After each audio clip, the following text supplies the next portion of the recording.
Hey everyone, welcome back. In this video, I'll show you how to fix the Wise app not working. First, check your internet connection and make sure that it is stable.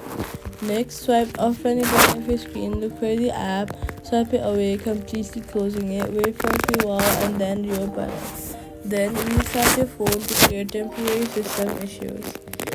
Then Next, head over to your app store, search for Wise, and make sure that the app is updated to the latest version from the App Store or your Play Store.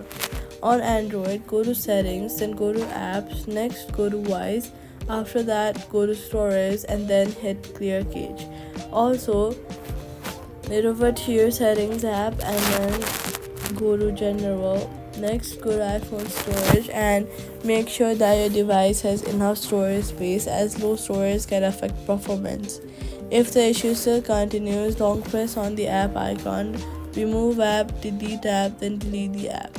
After deleting it, go to the App Store, search for the app, and then download it again. That's how you fix the Wise app not working. If you found this helpful, do not forget to like, subscribe, and hit the notification bell for more helpful guides.